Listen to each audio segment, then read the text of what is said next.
मिलेगा कि एक तरफ इतनी बड़ी महामारी, उससे इतने बड़ी प्रदेश में उससे निपटने की कार्ययोजना, चिकित्सा और स्वास्थ्य की पूरी व्यवस्था, राहत की पूरी व्यवस्था, लेकिन उसी दौरान प्रदेश के गरीब मजदूर, किसान और जन सामान्य के बच्चे जिन स्कूलों में पढ़ते हैं, बेसिक शिक्षा से जुड़े हुए स्कूल, उनमें गुणवत्तापूर्ण शिक्षा उपलब्ध कराने की दृष्टि से और उत्तर प्रदेश के जो नौजवान हैं, जो शिक्षित नौजवान भी बड़ी संख्या में हैं, उनको 69,000 ऐसे नौजवानों को रोजगार उपलब्ध कराने के लिए भर्ती प्रक्रिया चल रही थी सुचारू रूप से, अंतिम चरण में थी।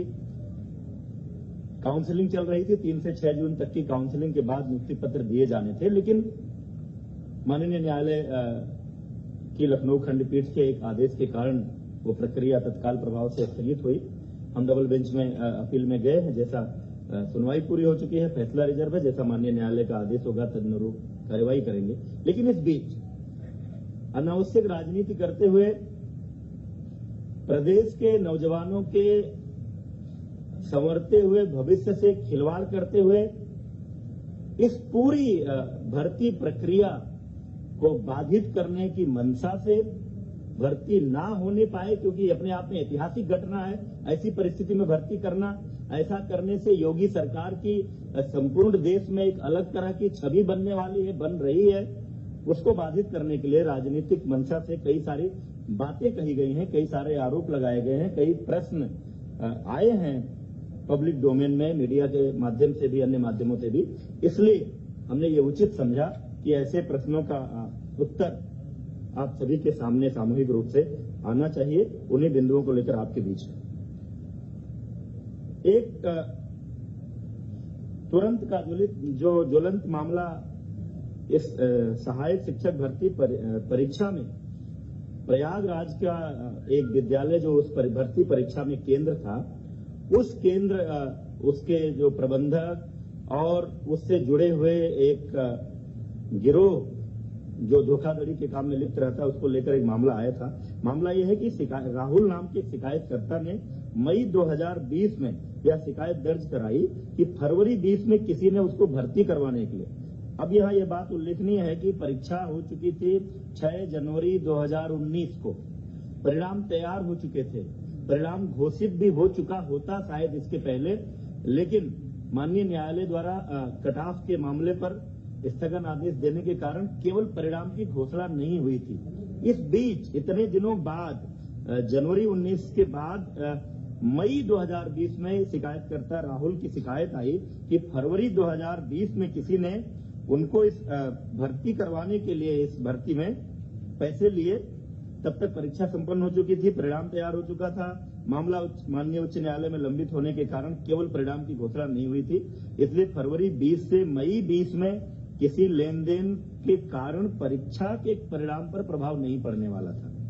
परंतु फिर भी शिकायतकर्ता की शिकायत को गंभीरता से लेते हुए तत्काल प्रयागराज पुलिस ने कार्यवाही की और शिकायतकर्ता द्वारा दी गई सूचना के आधार पर डॉक्टर KL पटेल, जो किसी प्राथमिक स्वास्थ्य केंद्र में चिकित्सक हैं, संतोष कुमार बिंद, जिसके लेखपाल होने की जानकारी आ रही है, तथा इनसे जुड़े हुए अन्य 11 लोगों को, कुछ को 6 जून को, कुछ को 8 जून को, कुल मिलाकर के 11 लोगों को गिरफ्तार किया गया। इनसे पूछताछ के आधार पर यह जानकारी मिली कि उक्त गिरोह चंद्रमा यादव, प्रबंधक, पंचम लाल आश्रम उच्चतर माध्यमिक विद्यालय प्रयागराज से साठ गांठ कर उक्त विद्यालय में परीक्षा देने वाले परीक्षार्थियों की गैर कानूनी ढंग से मदद करता है और उसके बदले धन वसूली करता है। उक्त जानकारी के आधार पर शासन ने उक्त मामले की गहन जांच और दोषियों के खिलाफ कड़ी कार्रवाई, और चूंकि किसी एक भर्ती केंद्र, परीक्षा केंद्र पर कई जिलों के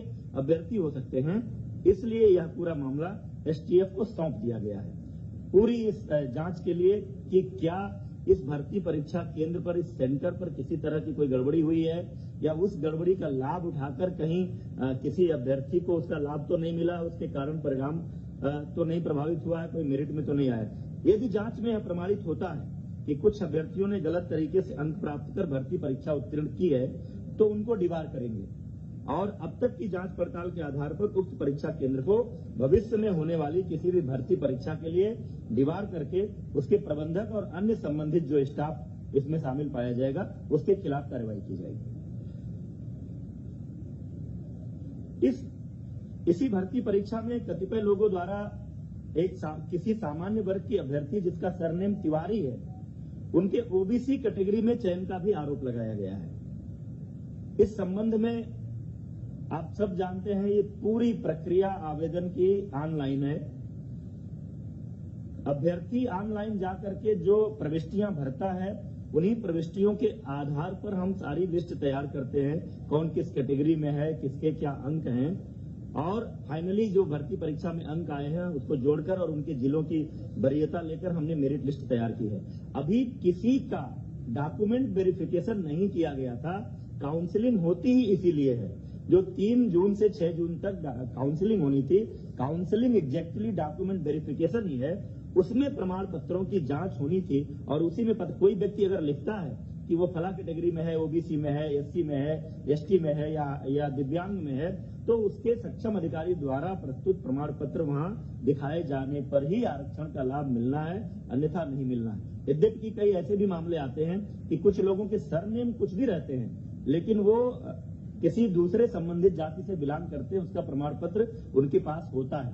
जैसे कोई गोसाई है अगर, और वो अगर तिवारी लिखता है, पाठक लिखता है, कोई टाइटल लिखता है, लेकिन मूलतः उसकी जाति अगर गोसाई दर्ज है तो चूंकि गोसाई जाति पिछड़ी जाति में आती है तो उसको उसका लाभ मिलेगा। लेकिन ये जो भी मामला है ये अंतिम रूप से अभ्यर्थी को लाभ तभी मिलेगा जब वो काउंसलिंग सेंटर पर उससे संबंधित प्रमाण पत्र प्रस्तुत करेंगे। इसलिए अभी किसी के लाभ मिल जाने का सवाल ही नहीं उठता है। कतिपय लोगों द्वारा आरक्षण की प्रक्रिया को लेकर भी सवाल खड़े किए गए हैं। कई बार ये बातें हो रही हैं। आप सब जानते हैं इस देश की पूरी विधि द्वारा स्थापित एक प्रक्रिया है। 50% सीटें किसी भी भर्ती परीक्षा में अनारक्षित होती हैं। 50% में ओबीसी, एससी, एसटी का अलग अलग आरक्षण है। 50% अनारक्षित सीटों पर मेरिट के आधार पर, चाहे वो जिस संवर्ग के लोग हों, चाहे वो ओबीसी हों, एससी हों, एसटी हों, जिनकी भी मेरिट ऊपर होती है वो सभी लोग इस अनारक्षित वर्ग में चयनित होते हैं। इस भर्ती में भी यही हुआ है।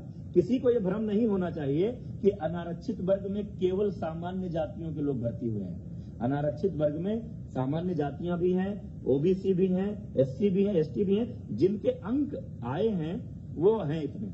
लेकिन माननीय उच्च न्यायालय का एक निर्णय था पोस्टिंग को लेकर के, जनपदों के आवंटन को लेकर के, कि भले ही कोई अपने अंकों के आधार पर ओबीसी या एससी अनारक्षित वर्ग की मेरिट में आ रहा है तो भी जब जनपद का आवंटन होगा तो उसको उसकी कैटेगरी में मानते हुए भी वो आवंटन किया जाएगा। क्योंकि सामान्यतः एक शिकायत होती थी कि कोई आदमी अपने नंबरों के आधार पर अनारक्षित में आ गया, यहाँ नीचे है, तो इस हिसाब से जनपद आवंटन होगा तो वो अपनी वरीयता का जनपद नहीं पाएगा। लेकिन अगर इसको इसकी कैटेगरी में ट्रीट किया जाए तो वहां वो अपनी कैटेगरी के आरक्षित लोगों से ऊपर जाएगा। निश्चित रूप से उसकी मेरिट ऊपर है तो उसकी च्वाइस को प्रायोरिटी देनी चाहिए। और ये कोई हमने नहीं तय किया है, ये माननीय उच्च न्यायालय का निर्णय है। उस निर्णय के आधार पर उत्तर प्रदेश लोक सेवा आयोग भी पदों के आवंटन में यही प्रक्रिया अपनाता है। हमने भी इसी प्रक्रिया को अपनाया है। भर्ती प्रक्रिया अंतिम चरण में थी, काउंसलिंग चल रही थी, ये मैंने बता दिया आपको। माननीय न्यायालय के स्थगन आदेश के कारण हमने काउंसलिंग रोकी है। हम डबल बेंच में अपील में गए थे, उसकी सुनवाई कल पूरी हो गई है। फैसला सुरक्षित है। जैसा निर्णय आएगा माननीय न्यायालय के निर्णय के अनुरूप हम उसमें आगे की कार्रवाई करेंगे। इसी संदर्भ में एक अपडेट माननीय सर्वोच्च न्यायालय से भी आई है कि आगे कोई डेट लगी थी, लेकिन इस बीच में कोई जो प्रतिवादी गण है उन्होंने कुछ रिप्रेजेंट किया है और बीच में किसी दूसरे माननीय न्यायमूर्ति ने उस मामले को एंटरटेन किया है और उस आधार पर कोई एक मीडिया के माध्यम से भी आप लोगों को भी सूचना आ रही, कोई एक गाइडलाइन आ गई कि 69,000 में से 37,000 कुछ पदों को रोकते हुए शेष पर आप भर्ती करें। इसमें चूंकि हमारे विभाग का पक्ष नहीं सुना गया है वो निर्देश जारी करते समय, इसलिए हम वो मॉडिफिकेशन के लिए वहां पर अपील कर रहे हैं कि इस आदेश में संशोधन हो। एक अन्य प्रकरण में आया है चर्चा में आप सबके माध्यम से भी, अन्य मामलों से भी, कस्तूरबा गांधी बालिका विद्यालय बड़ौत बागपत में वहां की एक अध्यापिका अनामिका शुक्ला, आरोप यह है कि ये 25 अन्य कस्तूरबा कुल मिलाकर के 25 कस्तूरबा गांधी बालिका विद्यालयों में कार्यरत हैं और 1 करोड़ से अधिक का भुगतान हुआ है। इस संदर्भ में आपको मैं बताना चाह रहा हूं कि हमने प्रेरणा डिजिटल फ्रेमवर्क बेसिक शिक्षा विभाग में पिछले कई महीनों से लागू किया है, जिसके माध्यम से मानव संपदा पोर्टल हमारा है। उस पोर्टल के माध्यम से हम अपने विभाग में कार्यरत सभी शिक्षकों का पूरा डेटाबेस तैयार कर रहे हैं। हर आदमी का पूरा डिटेल उसमें है। शुरू में ये जो हमारे प्राइमरी और अपर प्राइमरी थे, प्राथमिक और उच्च प्राथमिक, उसमें ये लागू था, लेकिन बाद में 11 फरवरी के एक आदेश के अंतर्गत हम लोगों ने इस फ्रेमवर्क को प्रेरणा तकनीकी फ्रेमवर्क के नाम से जाना जाता है, कस्तूरबा गांधी बालिका विद्यालयों में भी लागू किया है। और उस लागू होने के बाद मार्च से वहां भी जो डेटा फीडिंग की प्रक्रिया शुरू हुई, अब उसमें एक सिस्टम है कि अगर कोई भी सेम डिटेल दूसरी जगह फीड किया जाएगा तो वो हमारा सिस्टम हमको अलर्ट करेगा। और उस फ्रेमवर्क के इस्तेमाल के कारण ये मामला पकड़ में आया है। और जो जांच हुई है उस जांच में ये तथ्य सामने आया है कि बड़ौद, हर ब्लॉक में कस्तूरबा होता है, बागपत के बड़ौद ब्लॉक में जो कस्तूरबा गांधी बालिका विद्यालय है उसमें ये कार्यरत शिक्षिका अनामिका शुक्ला जो एक पोस्टिंग वहां पर थी, उस बेस पर चूंकि पहला डेटा वहां मिला, उस बेस पर जो जांच की गई 8 अन्य जनपदों के एक कस्तूरबा विद्यालयों में, यानी कुल 9 विद्यालय। ये जनपद है वाराणसी, अलीगढ़, कासगंज, अमेठी, रायबरेली, प्रयागराज, सहारनपुर तथा अंबेडकर नगर में पूर्णकालिक विज्ञान शिक्षकों की नियुक्ति हुई है। एक का डॉक्यूमेंट है, उस डॉक्यूमेंट का इस्तेमाल हुआ है। उस डॉक्यूमेंट का इस्तेमाल करके अन्य जगहों पर कोई और शिक्षिका अनामिका शुक्ला के नाम से गई है, उस पर नियुक्ति हुई है, ये बात सामने आई है। लेकिन कई जगहों पर योगदान नहीं किया, वहां जाकर के ज्वाइन नहीं किया, कई जगहों पर ज्वाइन करने के बाद लगातार अनुपस्थित है। तो कुल मिलाकर 6 विद्यालयों के माध्यम से अनामिका शुक्ला के डॉक्यूमेंट पर नियुक्त हुई शिक्षिकाओं को 12,24,700 रुपए का भुगतान हुआ है। उक्त मामले की अभी तक की जांच की स्थिति आई है, कहीं और इनके होने का जानकारी नहीं मिली है। पुलिस ने एक शिक्षिका को गिरफ्तार भी किया है, कासगंज में वो त्यागपत्र देने गई थी।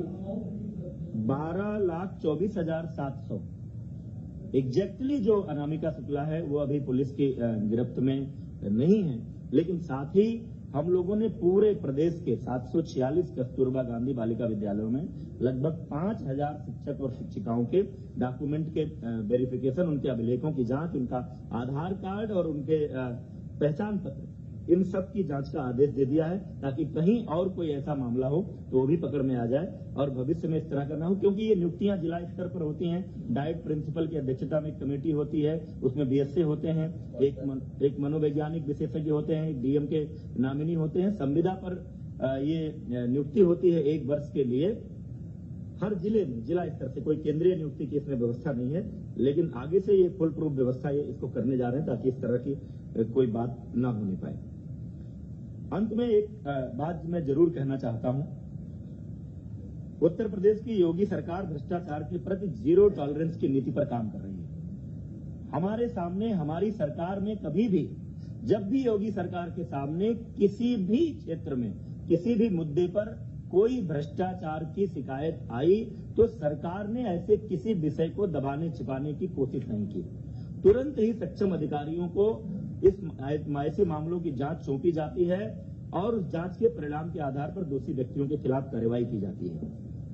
पिछले सरकारों के समय में जो हमारे उच्च प्राथमिक जो विद्यालयों में नियुक्तियां हुई थी, योगी सरकार के आते ही माननीय मुख्यमंत्री जी के संज्ञान में यह विषय आया कि कुछ संख्या में फर्जी शिक्षकों की नियुक्तियां हुई हैं। तुरंत ही ऐसे शिक्षकों की जांच करने और उनको बाहर करने के लिए माननीय मुख्यमंत्री जी के आदेशानुसार एसआईटी को और एसटीएफ को अलग अलग मामलों की जांच सौंपी गई और उसका परिणाम ये रहा कि एक बार 775 शिक्षकों की सेवा समाप्ति की गई। पूरी फुल प्रूफ जांच के बाद जो फर्जी पाए गए, 522 के विरुद्ध एफआईआर दर्ज कराई गई है। 23 अध्यापकों के विरुद्ध नियमानुसार कार्यवाही गतिमान है, क्योंकि एक स्थापित प्रक्रिया है। नोटिस देते हैं, उनको अपना पक्ष रखने का मौका देते हैं ताकि वो न्यायालय में भी जाएं अगर तो हमारी कार्यवाही पुष्ट हो। इसके साथ ही साथ एक 2004-05 में डॉक्टर भीमराव अंबेडकर विश्वविद्यालय आगरा से बीएड की कुछ फर्जी डिग्री का मामला आया था। उनमें से जिन लोगों पर संदेह था, ऐसे 1356 अध्यापक चिन्हित हुए थे, उसमें से भी 926 की सेवा समाप्त की जा चुकी है। 406 के विरुद्ध कार्यवाही गतिमान है। इस प्रकार अब तक 1701 ऐसे फर्जी शिक्षकों की सेवा समाप्ति की जा चुकी है तथा 429 के विरुद्ध कार्यवाही गतिमान है। अन्य जहां भी कोई शिकायत आती है किसी फर्जी शिक्षक होने की, तुरंत वो मामला एसआईटी या एसटीएफ को सौंपा जाता है और जांच के आधार पर सावधानी बरतनी पड़ती है कि कोई जेन्युइन शिक्षक इस कार्रवाई का शिकार न हो। जांच के आधार पर हम तुरंत बर्खास्त करते हैं। हमारे कार्यकाल में जितने लगभग 50,000 शिक्षकों की भर्ती जो इसके पहले विभिन्न भर्ती अभियानों में अभी तक हो चुकी है, उसमें से अभी तक किसी फर्जी शिक्षक की नियुक्ति का मामला नहीं सामने आया है। कोई ऐसी शिकायत आएगी तो उसकी भी जांच करेंगे और इसी तरह की कार्रवाई करेंगे। हमारी कार्रवाई को लेकर लोग कोर्ट में गए थे, लेकिन माननीय न्यायालय ने भी बर्खास्तगी की, फर्जी शिक्षकों की बर्खास्तगी की कार्रवाई को उचित ठहराया है और ये कहा है कि जो उत्तर प्रदेश सरकार ने कार्रवाई की है वो विधि के द्वारा स्थापित प्रक्रिया के अनुसार हुई है। यह ऐसी सरकार है जो भ्रष्टाचार मुक्त और पारदर्शी शासन के लिए जानी जाती है। सरकार शिकायतों को तुरंत संज्ञान में लेकर त्वरित जांच कराकर कार्रवाई करती है। फिर भी कुछ लोग ऐसे हैं जिनका खानदानी पेशा ही भ्रष्टाचार और घोटालों का रहा है। उनका पूरा इतिहास भ्रष्टाचार का, घोटालों का रहा है, तो वो उनकी कल्पना में नहीं है कि इतनी बड़ी कोई भर्ती या इतनी बड़ी संख्या में रोजगार देने का अभियान ये बिना भ्रष्टाचार के कैसे हो सकता है। क्योंकि स्वाभाविक है कि जिसका अपना जो ट्रैक रिकॉर्ड रहता है, जिसका अपना जो स्वभाव रहता है, आदमी उसी आधार पर सोचता है। इसलिए पूरी भर्ती, मैं एक आरोप लगाना चाहता हूं, पूरी भर्ती प्रक्रिया को डिरेल करने के लिए योगी सरकार को इस बात का श्रेय न मिले कि जिस तरह से कोरोना के कारण उत्पन्न हुई महामारी में पूरे प्रदेश की 23 करोड़ से ऊपर की जनसंख्या को एक एक व्यक्ति को भोजन मिले, राशन मिले, जीवन निर्वाह भत्ते के रूप में 1,000 रुपया जो पात्र व्यक्ति हैं उनको मिले, साथ ही 1,500 से अधिक ट्रेनों को लगा करके जिस तरह से लगभग 30 लाख प्रवासियों को प्रदेश में लाया गया, फिर उनकी स्किल मैपिंग हो रही है, उनको भी राशन और निर्वाह का भत्ता दिया जा रहा है और आगे उनको भी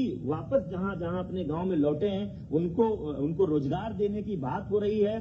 सबके जीवन निर्वाह की व्यवस्था का प्रयास हो रहा है। ऐसे में इन परिस्थितियों में इतनी बड़ी भर्ती अभियान ये सफल ना होने पाए, इसको लेकर कुछ लोगों ने एक राजनीतिक अभियान चलाया है और तमाम सारे ऐसे प्रयास किए हैं। उनको रास नहीं आ रहा है कि उत्तर प्रदेश के नौजवानों का भविष्य कैसे संवर रहा है, योगी सरकार को यह यश कैसे मिले, इसको लेकर तमाम लोग शुरू से, जब से माननीय न्यायालय का फैसला आया, हमने आंसर की जारी किया, हमने रिजल्ट जारी किया, सोशल मीडिया के माध्यम से तमाम तरह का भ्रम फैलाने की कोशिश की गई, अभ्यर्थियों को उद्वेलित करने की कोशिश की गई, अव्यवस्था पैदा करने की कोशिश की गई, लेकिन सरकार ने पूरी तत्परता, पूरी तन्मयता और पूरी कुशलता के साथ इस भर्ती प्रक्रिया को आगे बढ़ाया है। माननीय उच्च न्यायालय, माननीय सर्वोच्च न्यायालय में कुछ लोग गए हैं, उनका अधिकार है। जैसा माननीय उच्च न्यायालय का और माननीय सर्वोच्च न्यायालय का आदेश आएगा उस अनुरूप हम इस कार्रवाई को पूरी करेंगे। योगी सरकार की मंशा ये है कि ये भर्ती प्रक्रिया यथाशीघ्र कुशलतापूर्वक पूरी हो,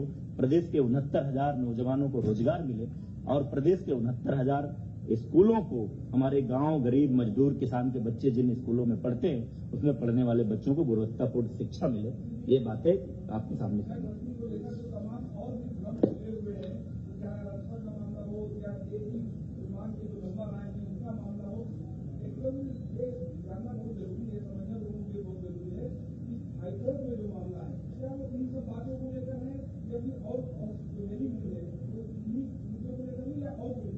नहीं, माननीय उच्च न्यायालय लखनऊ के सामने जो मामला गया था, लखनऊ खंडपीठ के सामने, जिस पर काउंसलिंग स्टे हुआ, वो मामला कुछ प्रश्नों को लेकर गया था कि कुछ अभ्यर्थियों को ये था कि जिन प्रश्नों के उत्तर हमारा जो परीक्षा नियामक प्राधिकरण है उसकी जो विशेषज्ञ समिति ने जो उत्तर तय किए हैं, जिस आधार पर हमारा रिजल्ट बना है, उनको उस पर आपत्ति थी कि इसका उत्तर ये नहीं कुछ और है।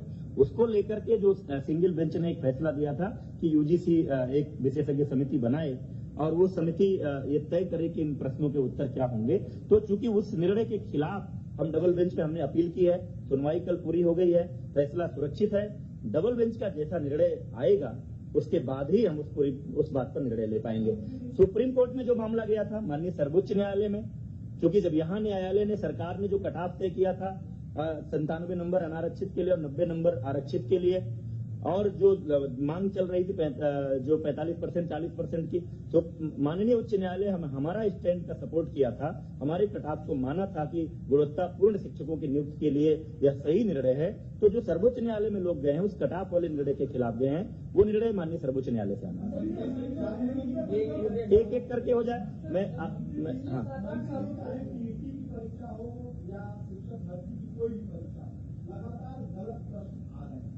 लाखों अभ्यर्थी परेशान है, सड़कों पर है, कौन है इसके लिए जिम्मेदार, और जो जिम्मेदार हैं उनके खिलाफ क्या कार्रवाई आप लोग अब तक किए और आगे क्या कार्रवाई करेंगे? आप कुछ कह रहे थे? इसमें 3 प्रश्नों का जब सभी कैंडिडेट्स को अपॉर्चुनिटी दिया गया था ऑब्जेक्शंस रेज करने के लिए, जब आंसर कीज पब्लिश हुए थे, 3 का एक्सपर्ट कमेटी ने देकर सभी कैंडिडेट्स को बराबर मार्क दे दिया है। जहां तक हाईकोर्ट लखनऊ बेंच में प्रश्नों का जो 13 प्रश्नों का किया गया था, इसमें इन 13 प्रश्नों को हम लोगों ने सरकार के पक्ष से हम लोगों ने सही ठहराते हुए इसको किया है। उसी की कल सुनवाई हुई है एंड आरक्षण ये जजमेंट भी सुरक्षित हो गया है। I think we should wait for the judgement. Thank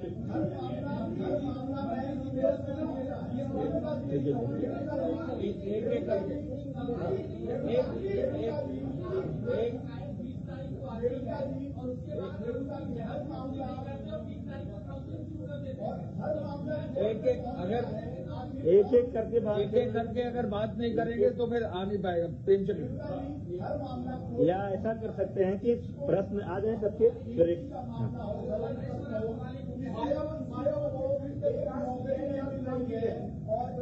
आप बताइए।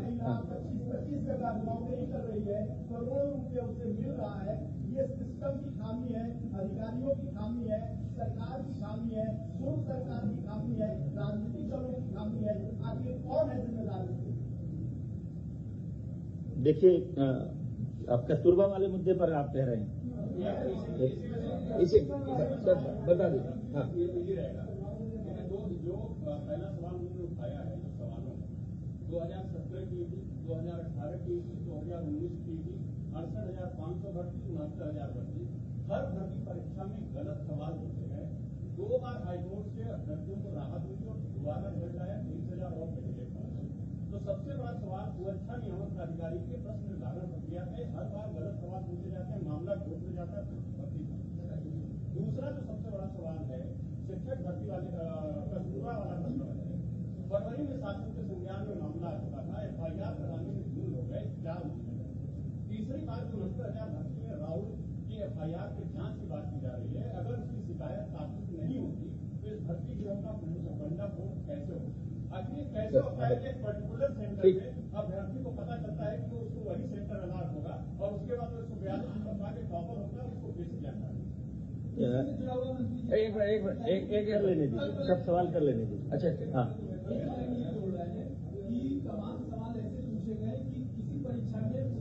तो बात आ गई ना, सवालों की बात आ गई, सवालों की बात आ गई। और कोई किसी का विषय एक एक करके जवाब दे, बहुत टाइम लगेगा उसमें, बहुत टाइम और पद को बदलना पड़ा।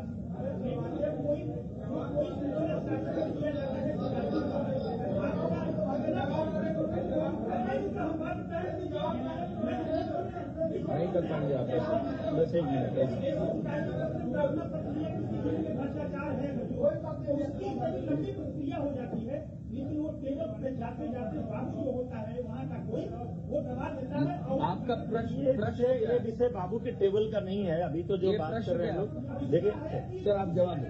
एक मिनट विजय आप जवाब दें। ये कस्तूरबा वाला जो विषय है वो हम कब से वो छानबीन कर रहे हैं, किस तरह से वो एक विषय कस्तूरबा वाला रख दीजिए।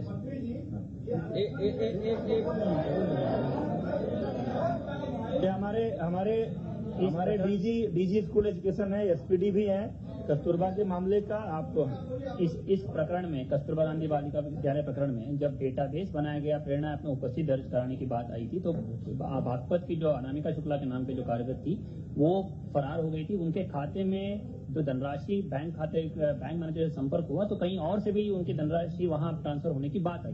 वहां के डीसी ने हमें रिपोर्ट किया, तुरंत हमने 11 मार्च को आदेश किया, पत्र मीडिया को भी हमने दिया था कि 11 मार्च को हमने आदेश किया एडी बेसिक्स को कि तुरंत इनके अभिलेख मंगा लीजिए। फिर ये उसमें जो डेटाबेस से चेक किया हमने कि 9 जिले में अनामिका शुक्ला का नाम ये संदिग्ध होगा, प्रारंभिक जांच करनी जरूरी होती है ताकि एफआईआर करनी। हमने लेटर में आदेश भी किया कि अगर ये सिद्ध होता है तो एफआईआर करा दी। फिर लॉकडाउन हो गया, ये लोग लगातार फोन स्विच ऑफ करते रहे, स्कूल बंद हो गए, हम अभिलेख तलब नहीं कर पाए। फिर जब अभी हमने आदेश किया कि कस्तूरबा गांधी बालिका विद्यालयों में तैयारी के लिए टीचर्स आएंगे और फिर एडी बेसिस को 26 मई को दोबारा आदेश किया हमने कि आप तुरंत इसको दिखवा लीजिएगा, डेटाबेस में इनका नाम कॉमन आ रहा है और ऐसी सूचना मिली है कि बागपत में ये फरार थी, अनामिका शुक्ला, ये डिटेल्स हैं, इसको चेक करा लीजिए। एडी बेसिक्स ने जांच कराई, बीएसएस को नोटिस दिया, अभिलेख तलब किए, फिर उसके बाद ये पता चला कि इस तरह एक ही नाम से अलग जगह है और उसके बाद तुरंत हमने आदेश किया कि हर जनपद में अभिलेखों को तलब किया जाए, आधार नंबर चेक किया जाए, पहचान पत्र चेक किया जाए और उसमें 100% सभी अभिलेखों सत्यापन हो। यही इस प्रकरण में यही बात हुई है। और जहां तक एक मिनट कंप्लीट कर दूं, बोलने दीजिए। इसके साथ ही हम जो सभी 5 लाख से अधिक शिक्षक जो हैं उन सबकी मानव संपदा पोर्टल पर सारे अधिष्ठान संबंधी, चाहे वो उनकी सर्विस बुक्स हो, अवकाश स्वीकृति और आवेदन हो, प्रशिक्षण हो, एनुअल कॉन्फिडेंशियल रिपोर्ट जो उनकी होती है, वार्षिक प्रविष्टि, स्थानांतरण प्रस्तापन, हर एक चीज ऑनलाइन प्रक्रिया करने की प्रक्रिया संपूर्ण की गई थी। माननीय मुख्यमंत्री ने 4 सितंबर पिछले साल उसको लॉन्च किया था और 100% इसको लाइव किया गया है और इसका सत्यापन टीचर को हमने ऐप दिया कि स्वयं सत्यापित कराइए और उसमें प्रमाणित कराइए। और हमने डेडलाइन भी दिया था कि 15 जून अंतिम तिथि है कि इस पीरियड में आप अगर उसमें रिकॉर्ड्स में ये नहीं करते हैं तो ये माना जाएगा कि आप स्वयं जिम्मेदार है उसके लिए। और उसके बाद इसका 100% हम लोग सत्यापन करने की प्रक्रिया लागू किए थे और इसी तरह हम कोशिश कर रहे हैं कि इस तरह जो भी फर्जी टीचर उसमें है डेटाबेस से उसको हम लोग पकड़ लें और उत्तरदायित्व निर्धारित करें।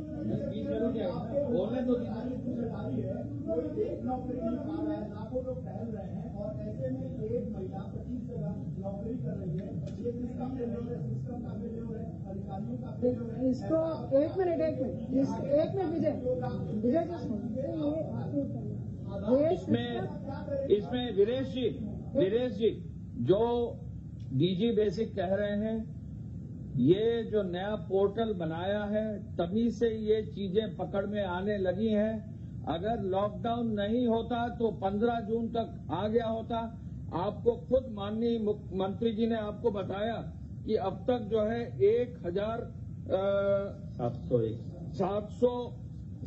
1701 फर्जी शिक्षक पकड़े गए। ये आज से नहीं, कई समय से हैं और सरकार कटिबद्ध है, शिक्षा विभाग कटिबद्ध है, हर हालत में इसको कर देंगे। लॉकडाउन नहीं होता तो 15 जून तक ये लाइव हो गया होता। चूंकि ये सब प्रक्रिया शुरू हो गई है तो ये कार्रवाई की जा रही है। इस मामले में एक चूक ये थी कि मार्च में जब कार्रवाई होनी थी तब हो गई होती। आपका पॉइंट वैलिड है, लेकिन लॉकडाउन आ गया था और ये जिले स्तर पर कॉन्ट्रैक्ट मार्च टीचर हैं, इनको कोई नौकरी नहीं दी जाती है, केवल मात्र जिले स्तर पर कॉन्ट्रैक्ट दिया जाता है। जिले स्तर पर अब सूचना जब इकट्ठा होना शुरू हुई है तो ये जानकारी मिली है, 6 जगहों पर मिला है, कार्रवाई की जाएगी। जो भी होगा दोषी बचेगा नहीं। एसटीएफ को दे दिया गया है, हर व्यक्ति इसमें जो भी गड़बड़ होगा पकड़ा जाएगा। सर आप राहुल की सर नहीं कौन सी जांच चल रही है? नहीं ऐसे नहीं होता है। ऐसे नहीं होता है कि इतनी बड़ी, आप मेरी बात सुनिए, मैं आपकी बात का जवाब दे रहा हूं, आप उत्तेजित क्यों हो रहे हैं? देखिए, ऐसा दुनिया में किसी भर्ती परीक्षा में नहीं होता है कि कोई भर्ती की प्रक्रिया चल रही हो, काउंसलिंग का डेट हो और एक कोई शिकायत पड़ जाए कि साहब हमसे किसी ने पैसा ले लिया था, हमारी भर्ती नहीं हुई, तुरंत हम पूरी भर्ती प्रक्रिया रोक दें। ऐसा कहीं नहीं होता। कोई एक भी उदाहरण हो तो मुझे दे दीजिए। ये पहले से 8 मई को हमने नोटिफिकेशन जारी कर दिया था। जितनी तत्परता से माननीय न्यायालय का फैसला आया, लॉकडाउन चल रहा था, उसके बावजूद हमने आंतर की जारी किया, रिजल्ट जारी किया, मेरिट लिस्ट जारी की और 8 मई को पूरा शेड्यूल नोटिफाई कर दिया था कि फला तारीख को आवेदन करेंगे लोग और फला तारीख को काउंसलिंग होगी, उसके बाद नियुक्ति पत्र देंगे। ये सब चीजें चल रही थी। माननीय न्यायालय ने अगर स्थगन आदेश नहीं दिया होता तो हम अपनी नियुक्ति प्रक्रिया पूरी करते। इस बीच एक शिकायत आई, मैं जो बात बार बार आपसे कह रहा हूँ, इस बीच एक शिकायत आई, नहीं आप सुनिए ना भाई, केवल जवाब नहीं, मेरी बात समझिए। इस बीच एक शिकायत आई, हम लोगों ने तुरंत ही उस शिकायत को संज्ञान में लेते हुए हमारी पुलिस ने वहां तत्परता से काम किया। जिसका जिसका उस व्यक्ति ने नाम लिया उनमें से लोगों को गिरफ्तार किया गया है, पूछताछ हुई है, प्रारंभिक जांच हुई है और उस आधार पर लगा कि ये मामला एसटीएफ को सौंपने लायक है ताकि दूध का दूध पानी हो। जो भी लोग इस तरह का करते हैं, ये पहले से भी ये नाम आ रहे हैं कि ये तमाम रेलवे भर्तियों से लेकर अन्य भर्तियों में करते रहे हैं, तो इसलिए स्पष्टता से पूरी जांच हो और जो लोग भी ये करते हैं वो भी पकड़े जाएं। और अगर इस भर्ती में भी उस गिरोह ने किसी तरह का लाभ किसी को पहुंचाया है तो ऐसे अभ्यर्थी भी चिन्हित हों और उनको हम दीवार कर सके, वो प्रक्रिया चल रही है।